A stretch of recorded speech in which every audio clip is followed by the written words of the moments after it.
Ladies and gentlemen, the following segment of the podcast is presented exclusively by my favorite college in America, Hillsdale College, which proudly refuses every penny of government funding to remain independent. Thank you for listening, and my sincere appreciation to Hillsdale for their sponsorship. It's all quiet in the underground bunker. Doors closed, locks bolted. But the Great One isn't just resting on his laurels. He's making sure your weekend is even better by giving you his best. This is the best of Mark Levin. As I continue my own journey through various philosophers and political scientists and so forth and so on, and do my own thinking and reasoning, I want to bring these different thoughts to you, where we together can try and make sense of some things that are taking place in this society. Let me read a quote to you, and we will jump into the other stuff soon enough. A political party is an organized attempt to get control of the government.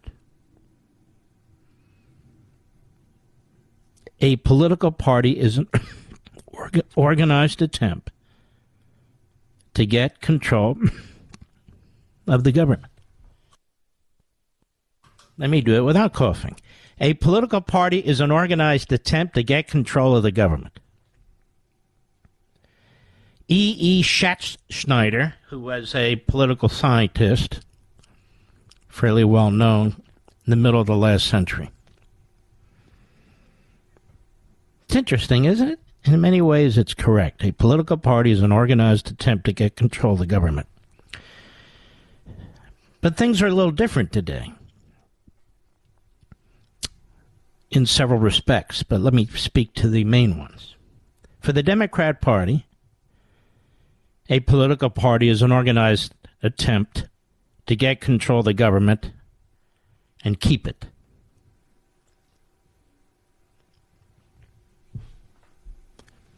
For the Democrat Party, it's an attempt to get control of the government and keep it and have a one-party state. That's why they tried to change the voting system.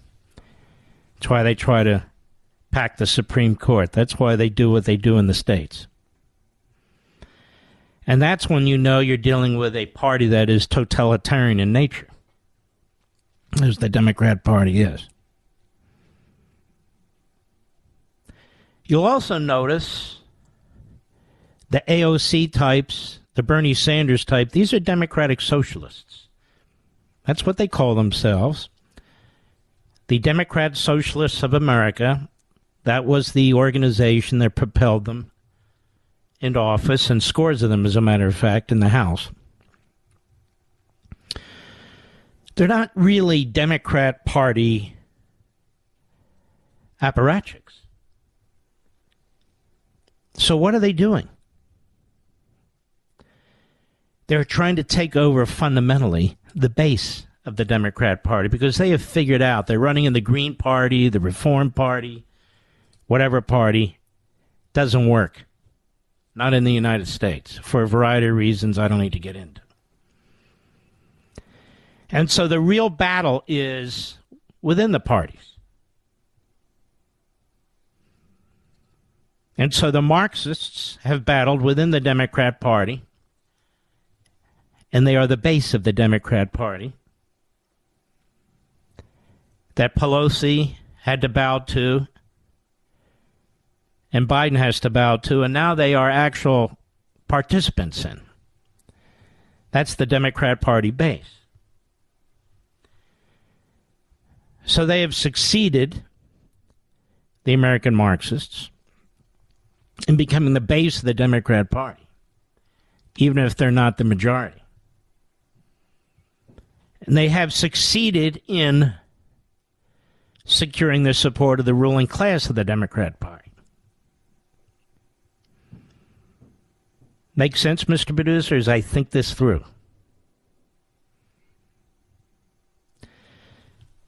Let me add this. A political party is an organized attempt to get control of the government, and I added, and keep it if you're a Democrat, for one-party rule, permanent one-party government. And they've been working on this since Woodrow Wilson in the early 1900s, but most especially since Franklin Roosevelt. Franklin Roosevelt wrote long ago, and it's in one of my books, that he wanted to create permanent change because it's not enough to win an election and then the other party comes in and the things that you developed are no longer relevant or no longer in place. And so they came up with this idea of a massive, powerful, entrenched bureaucracy. That's the permanent government. Scholars call it the administrative state. Politicians call it the swamp. Call it whatever you want. And that administrative state or swamp exists for the Democrat Party. When Republicans are in office, they either lay low or more particularly what they do is they sabotage. They leak. They undermine. That's what they do. That bureaucracy is built, not exclusively, but mostly by the Democrat Party. So even if Republicans win elections, they don't win the day. Now, there are Republicans like Chris Sununu, like Karl Rove, like Larry Hogan, like Asa Hutchinson, like Chris Christie, who are perfectly happy with that. They like the trappings of power as long as they can have some changes on the edges where they can point to themselves as really important figures when, in fact, they're not even hiccups in history. Then there are those who take it on, like a Reagan and a Trump and so forth, who pay the price. And a DeSantis in Florida, who's now being stalked by Nancy Mace. And just let me say as a footnote, Nancy Mace, Chris Sununu, Asa Hutchinson, truth is, they and their ilk would not be getting time on Sunday shows, on CNN, MSNBC, NBC, ABC, or CBS, unless they're trashing their own party and members in their own party. Otherwise, they wouldn't get any attention because they're irrelevant.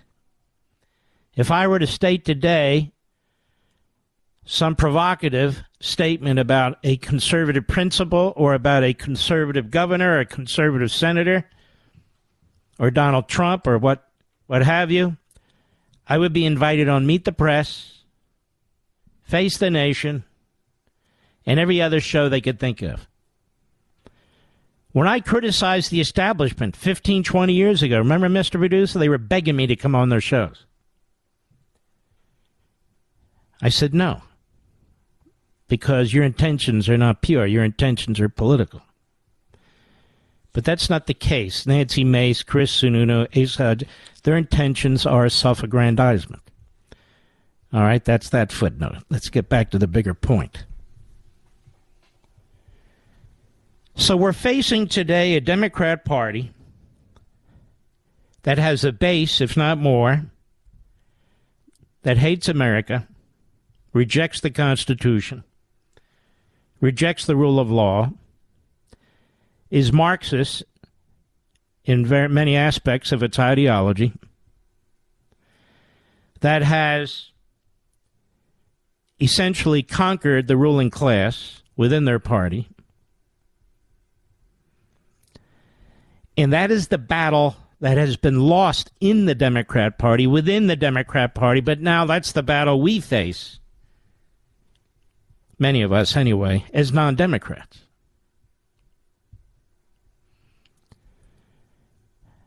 Now, having said all this, I talked about the permanent bureaucracy. They've also stacked the courts with ideologues. We stack the courts with people who say they won't be ideologues. We stack the courts with people who say, I'll take each case as it comes and apply the law.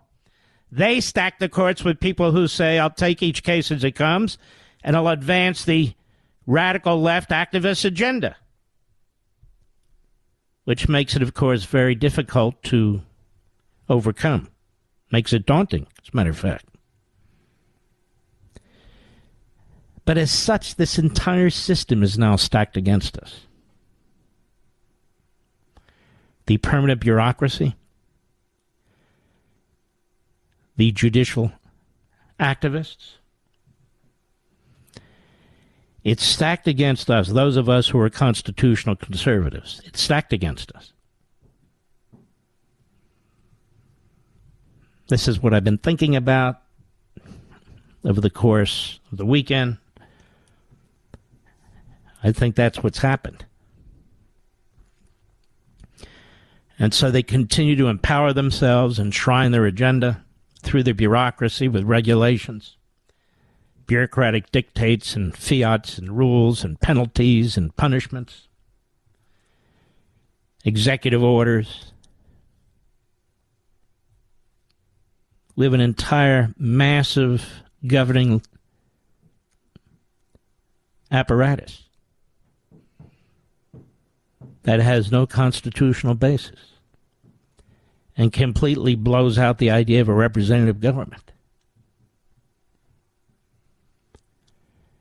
And exists to not only empower itself, but to continue to grow and grow and grow.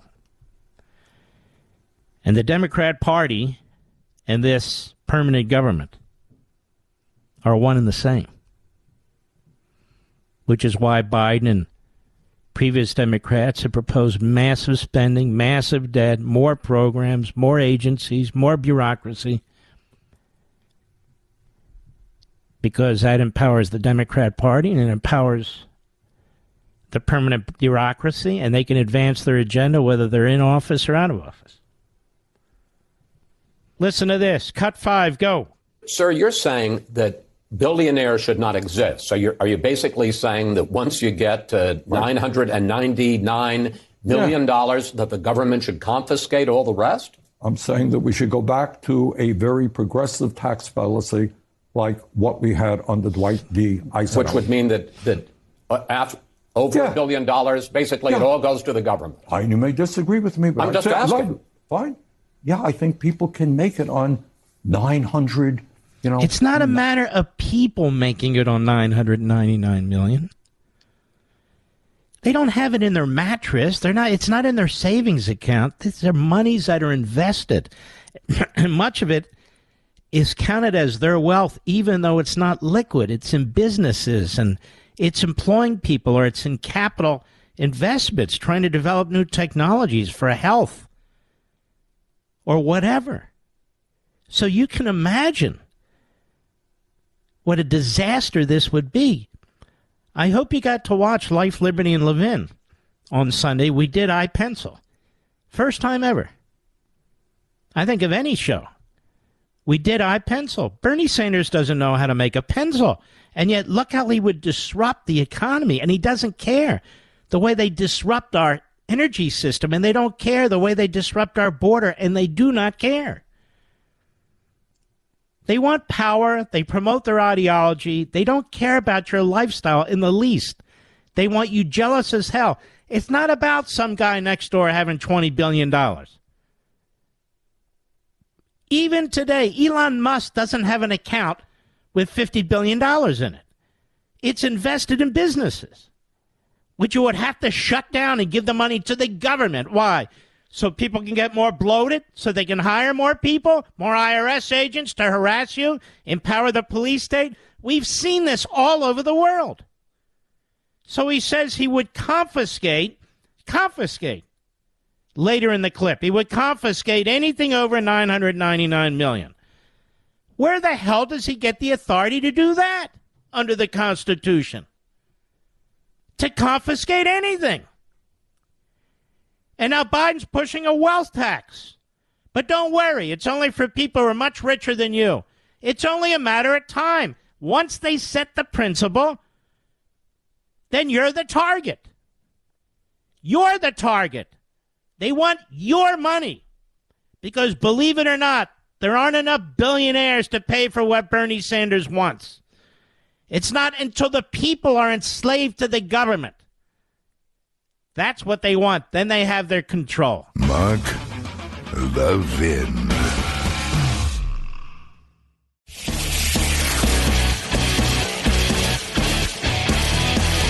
Making your weekend even better. This is the best of Mark Levin. The workhorse of conservative talk radio is here. The brains, too, but who would brag? I don't brag. Just kidding. Hang in there.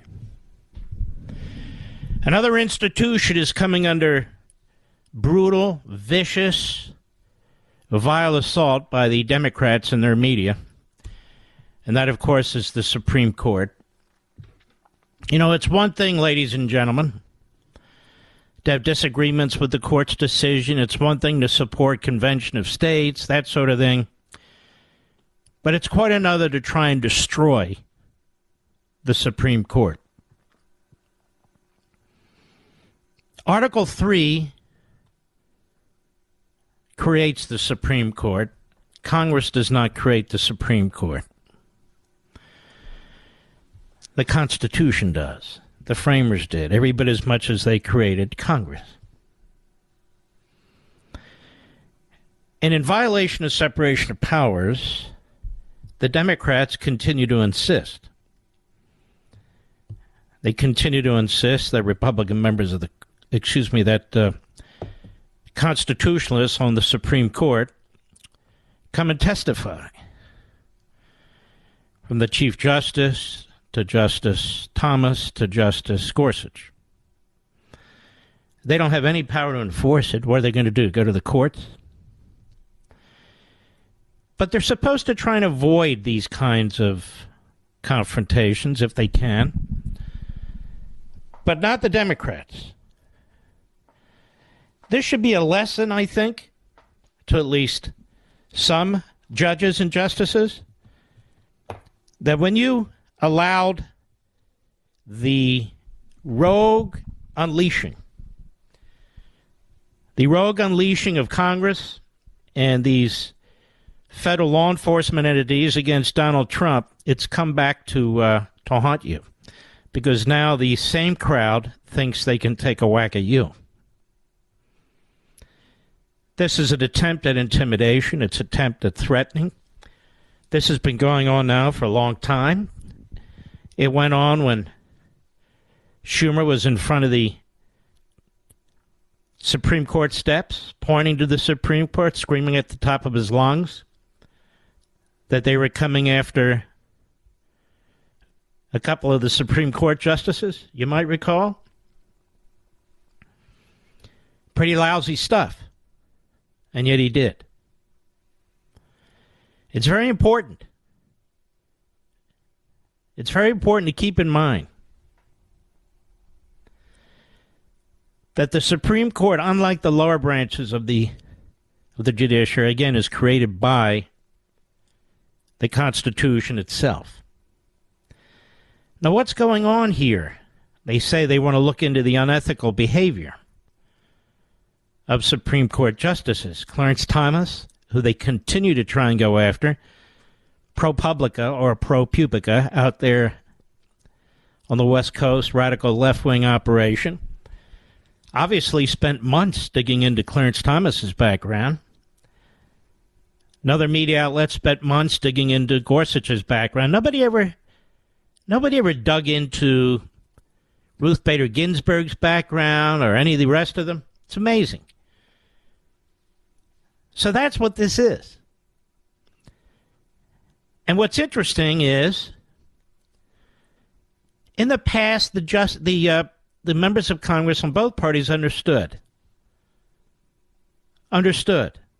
Leave the court alone. But not anymore. The Democrat Party believes in burning down things if they can't get their way. So they want to burn down the Electoral College. They want to burn down the filibuster rule.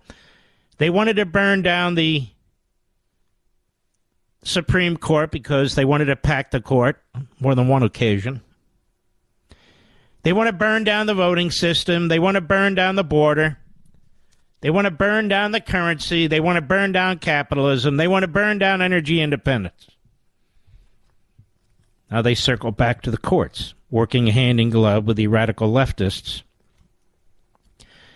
in the media. I remember a time when we were told, don't attack the court, don't attack the independence, the sanctity of the court, on and on and on.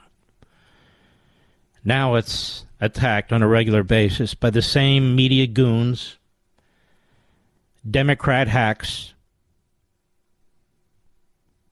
really, as before.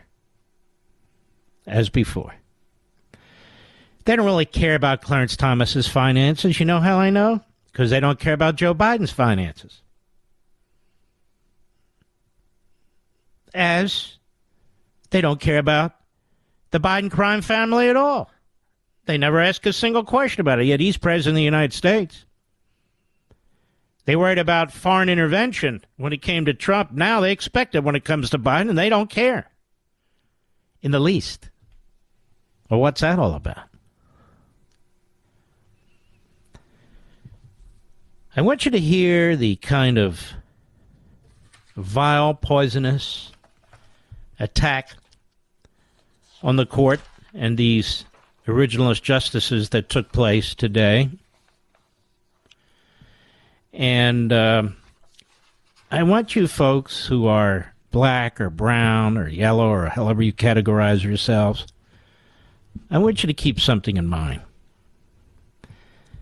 These white liberals, these white leftist Democrats, these black and brown leftist Democrats, they don't really care about you. And if you step outside the radical left agenda, they will destroy you. They'll certainly try to. They will destroy you in the media. They will destroy you in Congress. You won't find a single black host on MSNBC come to Clarence Thomas's defense. Not one. You won't find a single black host on CNN come to Clarence Thomas's defense. Not one. Not one. Now, this is interesting because they talk about the ethics rules as applied to the Supreme Court. This would be the same Congress, mind you, that just snuck in a vote to give themselves $34,000 in a salary increase, which they call reimbursements, and you were unaware of. This would be the same Congress that was cutting deals on sexual harassment and using your tax dollars to pay off the accusers, and they were signing non-disclosure agreements, and then we found out about it, but they did it behind your backs. The same Congress that uses your tax dollars for junkets, the same Congress that refuses to be on Social Security, they have their own special pension plan. The same Congress that refuses to be on our health care systems, they have their own health care plan. The same Congress that exempts itself from the Freedom of Information Act because they don't want you to know what they're doing. They don't want you to know what they're doing. So, first I want you to hear Chris Murphy of Connecticut. Chris Murphy is a reprobate. He's a real sleazeball. He's out of Connecticut. He wasn't even at the hearing today, but he gave a speech, press conference. I want you to listen to how he speaks about the justices in the court. I wrote an entire book criticizing the court. On no occasion did I accuse justices of what this slimeball accuses them of. Cut 11, go. Right, Supreme Court justices and their families essentially on the payroll of interest groups and individuals who have cases before the court. Right? That's the most obvious, stunning, brazen conflict of interest you can imagine. All right, let's stop. There's not probably a judge in America at any level at any level who doesn't have some at least indirect connection to somebody has some matter before their court. Particularly the Supreme Court, since the matters are so big and cover such broad areas. You know, like members of Congress. Like members of Congress, how many times do they trade stock right before they have a vote? Do you remember Chris Murphy going to the microphone, whining and complaining about Nancy Pelosi and her big dumb husband? No. Of course not. And of course, Joe Biden, who's bought and paid for by the communist Chinese. He's the Manchurian president. Nothing. Go ahead. Individuals and companies that appear before the court sending money quietly and privately into the pockets of Supreme Court. They're not sending money into the pockets of Supreme Court justices. First of all, we're talking about individuals who purchase land, who have long-time relationship in the case of Clarence Thomas. Not putting money in his pocket. Wasn't a quid pro quo. They have no causal connection to anything. There's no causal connection to any ruling. None. As a matter of fact, I think we talked about this last week. They looked at 20 cases that might have had some connection to one of these individuals or their business, and they found in the case of Clarence Thomas, 12-8. 12 times he voted or ruled in a way that would be positive, and 8 times he voted against. Wow, he's really on the payroll, huh, Mr. Producer? Meanwhile, these bastards in Congress, they've legalized graft. They've legalized graft for themselves. There's more pork in the last spending bill than any time in modern history. Vote for me, I'll get you a park. Give me a donation, I'll change the tax laws. These are the sleazeballs. The Chris Murphy types. Go ahead. Justices. What is so stunning to me is that we can't all agree easily that this is out I of love when bounds. the Democrats say, can't you agree with us to destroy Donald Trump? Can't you agree with us to destroy Clarence Thomas and Gorsuch? Can't you agree with us on abortion? Can't you agree with us on open borders? Come on now. Can't we all get together and explode the budget even further? I mean, it's just common sense. Can't we meet and talk about this? Go ahead. Right? Not everything in Washington, D.C. has to be left versus right. Oh, okay. Yeah, right. Right. Well, for me, it's not left versus right. It's you radical Marxist bastards versus us constitutionalists. It's not left versus right. It's good versus evil. You're evil and we're good. Go ahead. Here has to be a controversy. There are some things that public officials do that All are right, so... thank you. And with that prepubescent voice as he screeches his way through it. Mark Levin.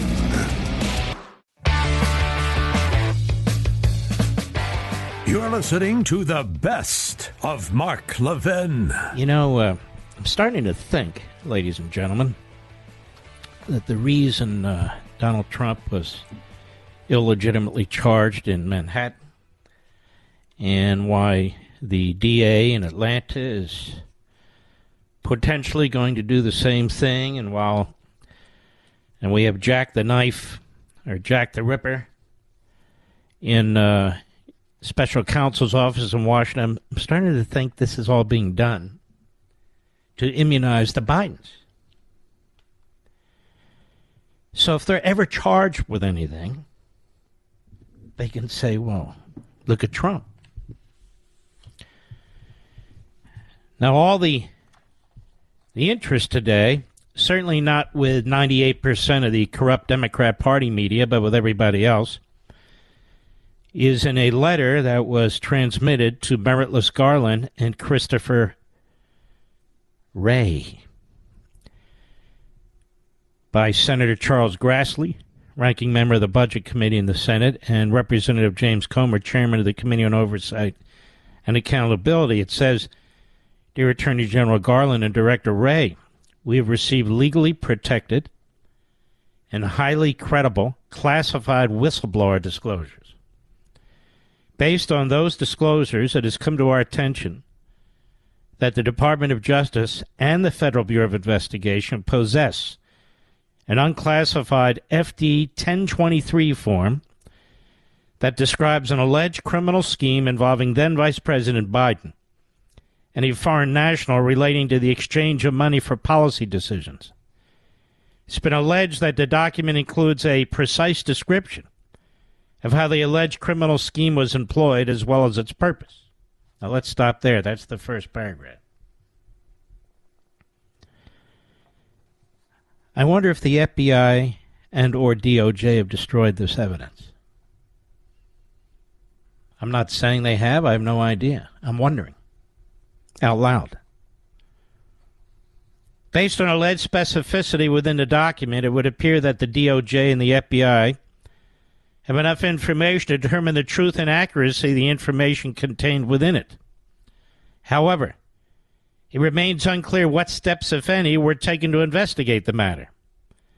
The significant public interest in assessing the FBI's response to this information, as well as growing concern that the DOJ and FBI's track record of allowing political bias to infect their decision-making processes, necessitate exacting congressional oversight.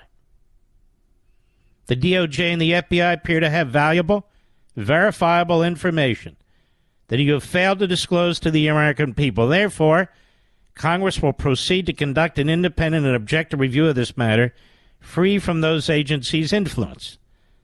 Transparency brings accountability. Chuck Grassley and James Comer. Now, what they've done is issued a subpoena, and they're giving the department a week to turn over the document. The White House says this is pure politics, and that's all the Republicans care about. And it's amazing, isn't it? It's Donald Trump is under one criminal investigation after another, one civil suit after another. And Joe Biden isn't even facing a grand jury, despite the fact that he's corrupt as hell. I don't put this past Joe Biden at all. Meanwhile, I just heard it reported that in the case of Hunter Biden, the Department of Justice is looking at potentially 2 misdemeanors, 1 felony, and 1 false statement. That's peanuts. People who paraded and trespassed on Capitol Hill property, including those waved in by law enforcement, and those who just did it on the ground, have faced worse than this. You're telling me a 5-year investigation, 2 misdemeanors, 1 felony, and 1 false statement? The false statement relating to an illegally purchased gun? See, they're not serious about enforcing gun laws. Lying on your application. He didn't reveal that he had been a drug addict or was. Tax issues, because Hunter didn't want to pay his fair share. And they want to put an end to this now as fast as possible because they do not want a special counsel investigating Hunter Biden and his father. Because his father's a crook. That's right, I said it. I said it and I meant it. All this money flowing into Biden, who's an imbecile, from foreign governments. I haven't seen one report from Maggot Haberman, Jeremy and his Peters, Philip and his Bump, the New York Slimes generally, the Washington Compost generally. I haven't seen one report contradicting anything that Peter Schweitzer has reported in his books. Nothing. About 31 million or so flowing into the Biden crime family. Nothing. But I want to thank these IRS whistleblowers, these FBI whistleblowers. There ought to be more, but I want to thank them for coming forward. Obviously, an FBI whistleblower saw this document, this FD 1023, and knows exactly what it described, if in fact he didn't or she didn't prepare it. And the IRS agent who's come forward and talked about political obstruction and sabotage, if you will, in the investigations of Hunter Biden. They want to close it down fast before the whistleblowers and the Republicans in the Senate and the House report on what they discover. They want to shut it down, want to get a plea deal fast as they can. They want to get it done before the alimony trial, the child support trial in a little Arkansas courthouse is underway. They want to get it done before the election really takes hold. They want to shut down the Hunter Biden stuff, and they continue to encircle Joe Biden like the Praetorian Guard to protect him, including the corrupt media in America. And I want to talk about this.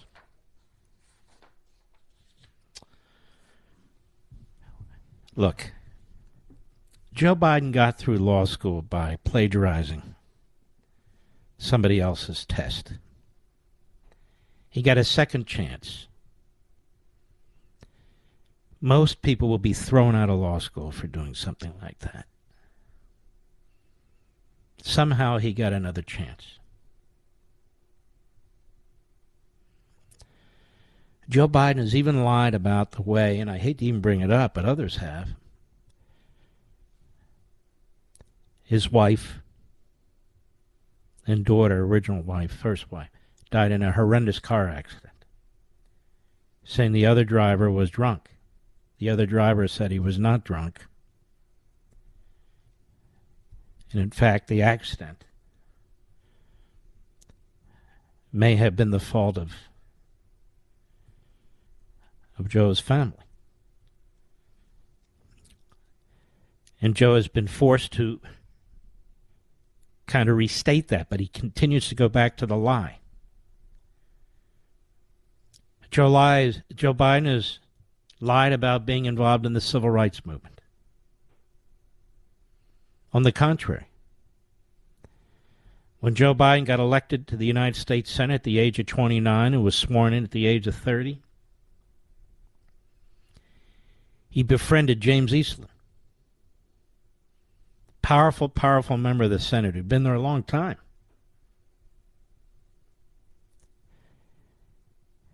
And Eastland was a full-blown racist and segregationist. And he was opposed to the integration of public schools with black and white kids. And as press reports indicated at the time, how do I know? Because I dug them out, that's how I know. Joe Biden wasn't just a bystander supporting what Eastland was doing. He was actively involved in it. And you've heard the quotes before about the jungle and everything else. Now his supporters say everything's taken out of context. Nothing's taken out of context. Joe Biden was a racist and a segregationist. That's what he was for several years. George Wallace said positive things about him. James Eastland said positive things about him.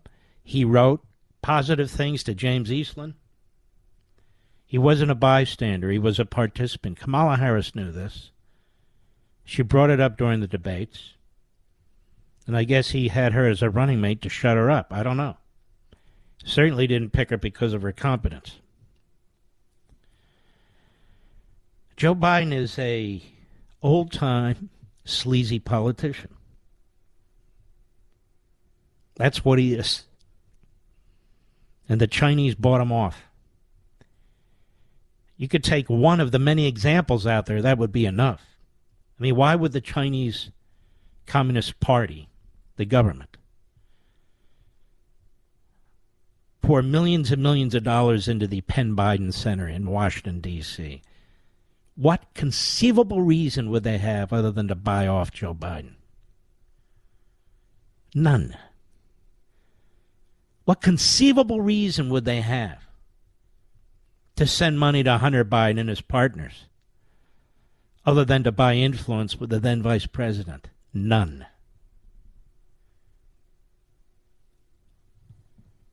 We have a massive cover-up going on here, and they want you to watch a shiny object while Democrat prosecutors go after Trump. That's exactly what's taking place here. But Joe Biden has a lot of issues. He has no integrity. He is a serial, pathological liar. And he's an incredibly stupid man. I mean, he was stupid from the day he walked in the Senate. I am not joking.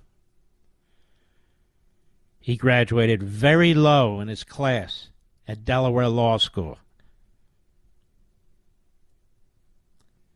In fact, I don't even know how he graduated from Delaware Law School. And went right into politics like Schumer did. Right into politics. So he was an anti-black racist. And now he's an anti-white, anti-Asian racist.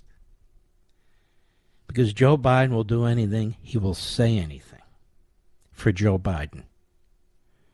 Now he wants you to believe he's the freedom candidate for president. Unlike all the radical MAGAs out there. The freedom candidate. Well, he reaches into your homes to control your gas stoves, your washing machines, your window air conditioning units, your HVAC systems. He's the freedom candidate while he destroys your right to purchase the kind of automobile that you wish. Drives up the cost of gasoline and food. He's the freedom candidate. Well, the border's wide open. The freedom candidate who defies the limits on the Constitution that are placed on him. This man is a terrible person. He's a terrible human being. The allegation that was made against him by Tara Reid. It's amazing. Everything about Donald Trump winds up in court. There's a billionaire backing the woman who's sued him for rape, apparently. Tara Reid is unable to sue him because of some statute of limitations difference. That is, unable to sue Biden. It's amazing, isn't it? Every case that Donald Trump brings on defamation and libel is thrown out. Virtually every one. Mark Levin.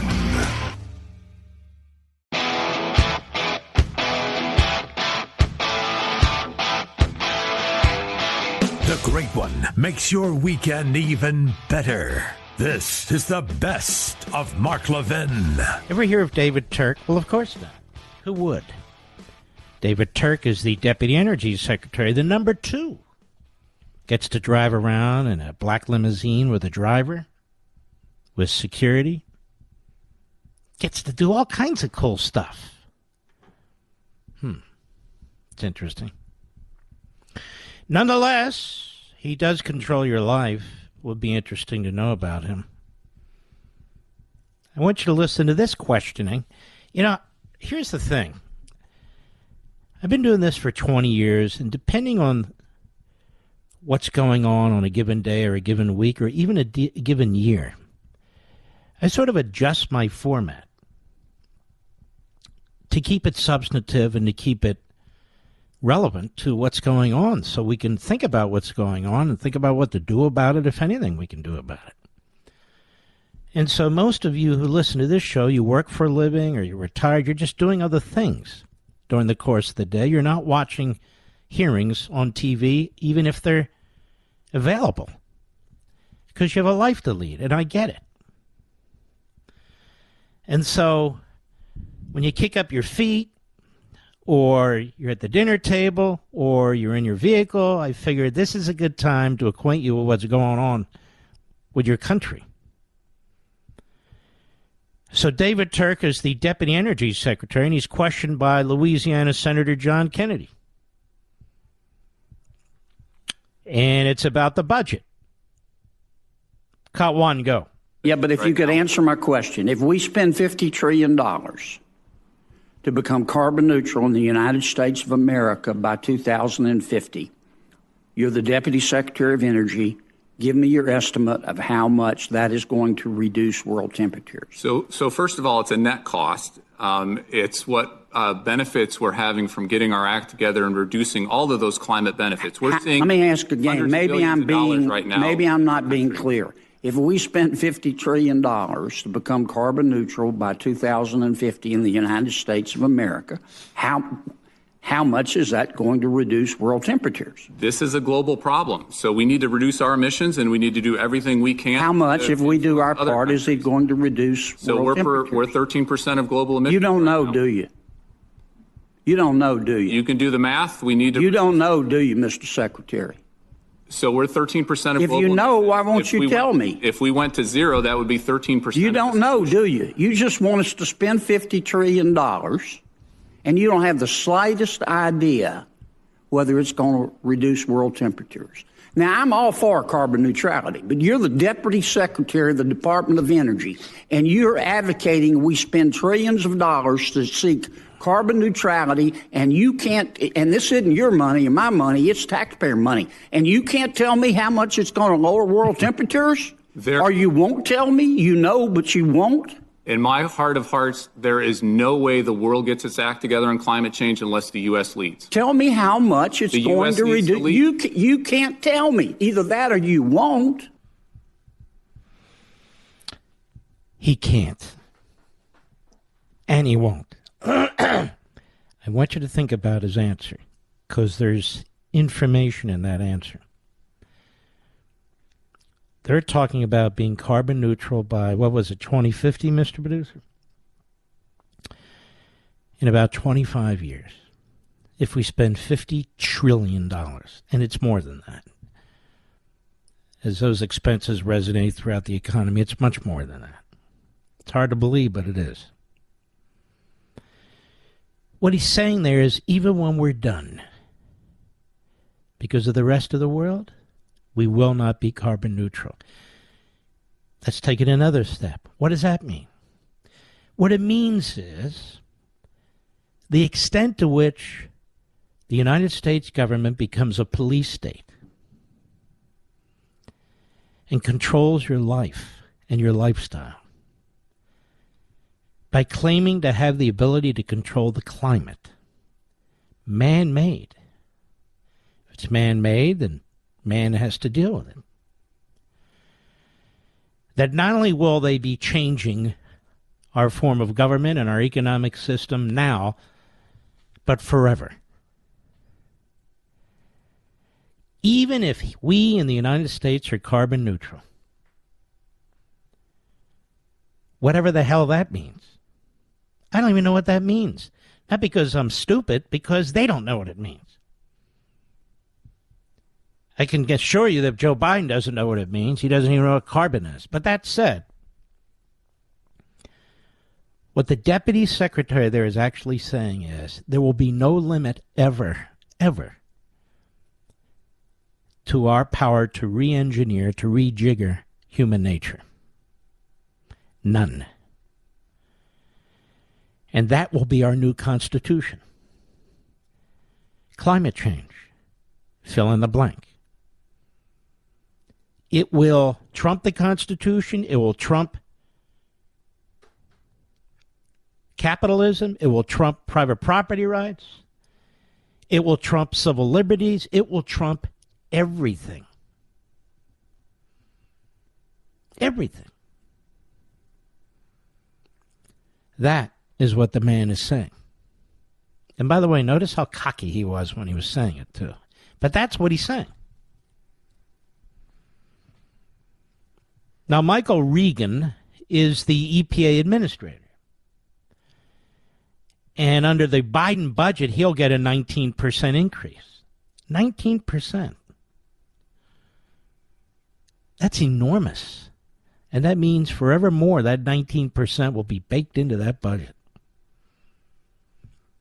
Defense, despite the rise of communist China, will get a 3% increase, which means it won't even keep up with inflation. But it shows you the priorities. The priority is to control you. While they have their hands on the steering wheel, they're going to drive this economy into the crapper. While they have the ability to control you, they're going to control you with bells on. Michael Regan, EPA Administrator, cut 2, go. Well, at EPA, we've built environmental justice into our very DNA. And so, number one, we have some very concrete metrics that are attached to this $27 billion to be sure that disadvantaged communities and those who are disproportionately impacted have access to this capital.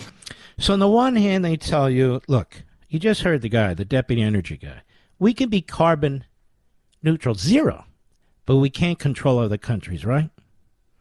Because the air out there moves around. It doesn't know sovereignty and borders. And however, when it comes to the United States, within the United States, apparently we do know communities and cities and counties one from another when it comes to pollution and all the rest of it. Environmental justice is built into our DNA at the EPA. That damn thing ought to be shut down. Environmental justice. The hell? Who do they think they're kidding anymore? Every single damn angle. Every single damn angle for redistributing wealth, for controlling your life, for destroying this country, whether it's race, whether it's climate, whether it's voting, whatever it is. This is a, as they call it, a whole society effort to destroy society. And they see their opportunity now on the left. Because they have Mr. Applesauce Brain there in the White House. And the radicals in the asylum are running loose. They're running loose. That's why the Democrat Party is the party of American Marxism. They're one and the same. It doesn't matter how it came to be. It did. The Democrat Party is the party of American Marxism, just as earlier in our history was the party of the Confederacy, the party of segregation, the party of Jim Crow. Now, it is the party of Marxism, American Marxism. Mark Levin.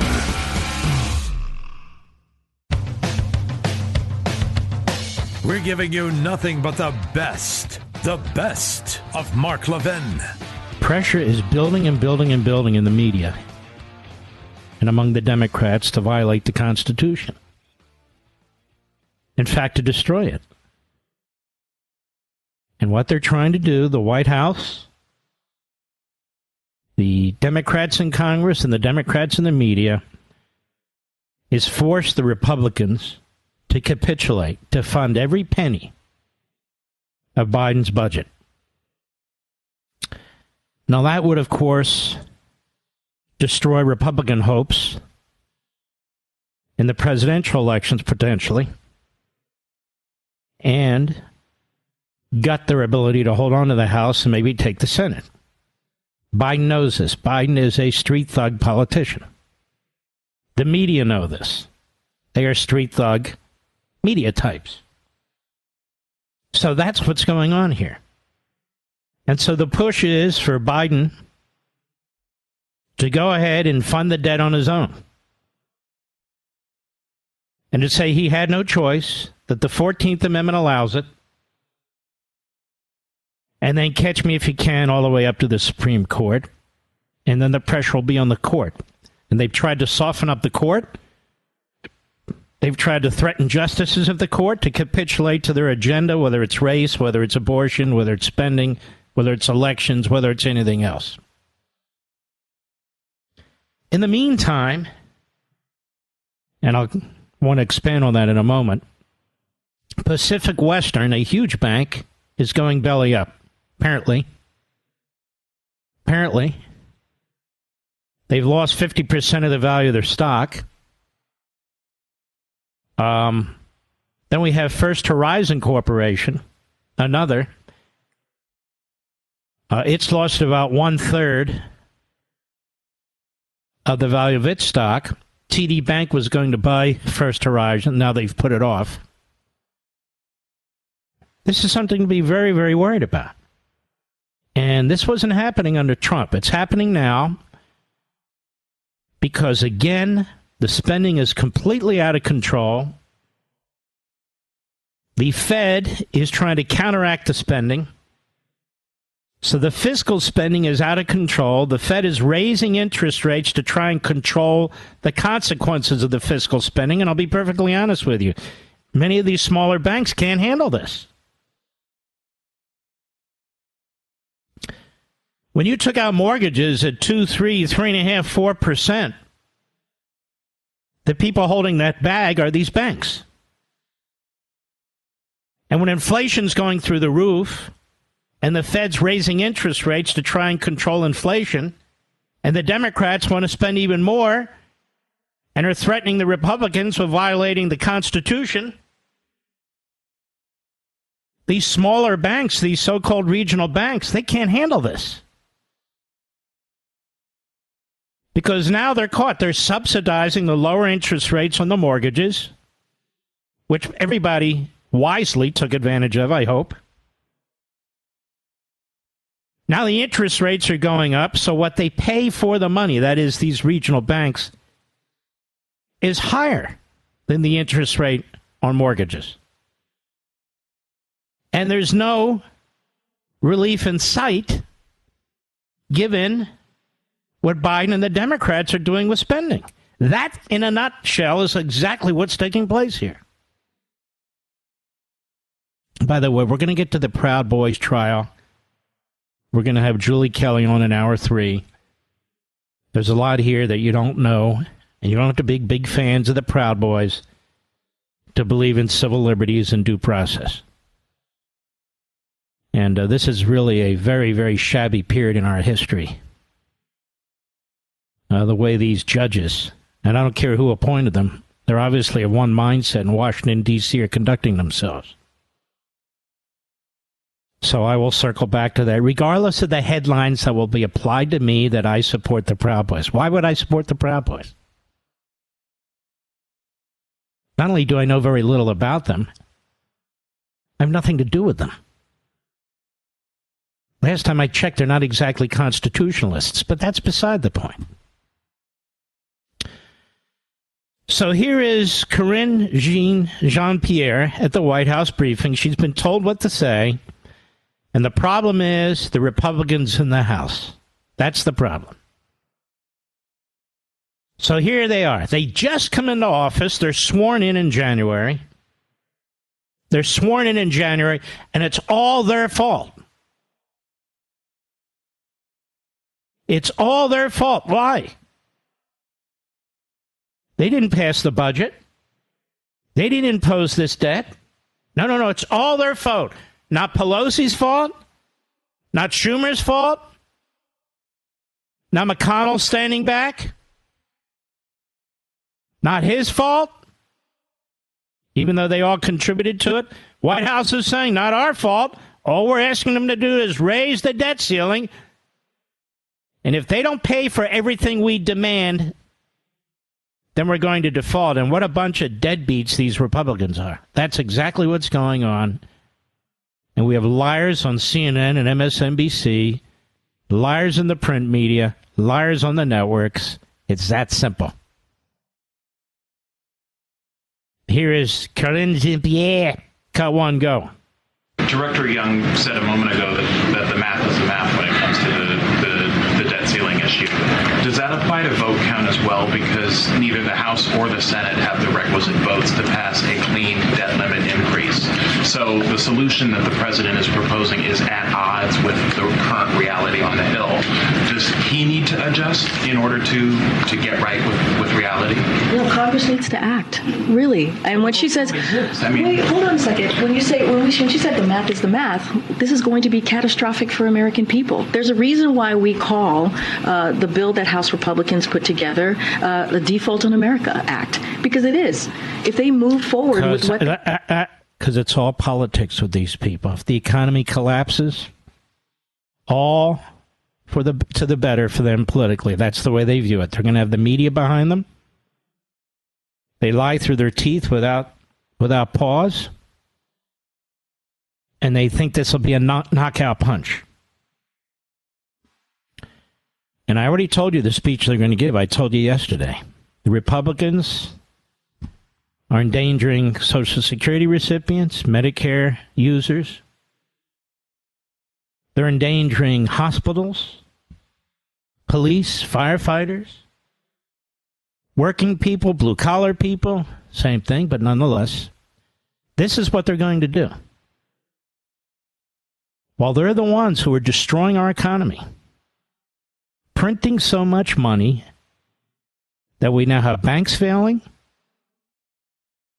we're going to have businesses shuttering, we are 1 foot into stagflation, and they're damn near going to push us into a depression. Now, what happened last time we had a depression, America? We went from a very bad recession to a depression. What happened last time when we had a depression? The Democrats took the Congress for a generation. They had with who the Democrats believe is their most popular president ever. We have a destruction in many respects of our constitutional and economic order. A massive increase in the power of the central government. Fundamental changes without amendments to the Constitution or anything of the kind. They saw what happened. Listen, they saw what happened in the COVID-19 virus pandemic. What blue state Democrat governors were able to achieve in terms of violating civil liberties, shuttering businesses, compelling people on how to behave, removing people from public places, shutting down churches and synagogues. You saw what they did. And if you have an economic catastrophe, you can imagine the kind of power they will exercise. The Republicans want nothing to do with this. The Democrats want it. They want it. Go ahead. We know all of House Republicans and MAGA Republicans voted on this bill. It is going to hurt American families. Here we go with the MAGA Republicans. The MAGA Republicans. Listen to how she lies. Is every Republican who voted on this bill a Trump supporter? No. They're not all Trump. It doesn't matter. They're all MAGA Republicans. Because MAGA, they're trying to turn into a curse word. And they have learned. They have learned from the most vile dictators in the last century about the big lie. And how the big lie takes hold when you just keep repeating it. Over and over and over and over again. MAGA Republicans, extremist MAGA Republicans. We support freedom and democracy, MAGA Republicans. These people have a totalitarian mindset. They do not care about their country. It is party first. Why? You say they have children and grandchildren. Why? Because they're the leaders of the Democrat Party. They're the surrogates of the Democrat Party. And so the party comes before the country. I've said it 1,000 times. The Communist Party in China comes before the country of China. The Communist Party in Cuba comes before the country of Cuba. The Communist Party in Venezuela comes before the country of Venezuela. The people can go to hell. And the ruling class wants to hold on to their power at all costs. To you, not to them. To you. There's nothing complicated about what's going on here. Biden refuses in any respect to cut spending. And so all these phony moderate Democrats, in northern New Jersey, in the exurbs of Virginia, other areas in this country, all of these phony moderate Democrats have helped put us in this position. Go ahead. To also be very clear with Congress, with Republicans in Congress. You got to do your job. It is simple. You take an oath. Republicans, your job in Congress is to do what Joe Biden tells you to do, is to spend every penny Joe Biden insists that you spend. We've got $200 million for a park in San Francisco under Pelosi, pork barrel. I guess that's for more homeless people and drug addicts. You've got $2 million that Schumer put aside for a hip-hop museum in New York City. You got to vote for that. You got to do the whole thing, whatever they demand. And one of the reasons McConnell is not hot to trot, he won't get involved, is he supported all this crap. He's got tons of pork barrel spending in here. But they don't care about you. What Biden is saying, here's your choice. Either we shut more banks by driving inflation even higher. Either we destroy more American lives by driving inflation even higher. Make economic activity utterly unpredictable by passing my spending requirements. Or I'll kill the economy. One shot right to the temple. That's why it is problematic to have a thug street politician like Biden. There's no marbles left. It was all about himself and his party in the Oval Office.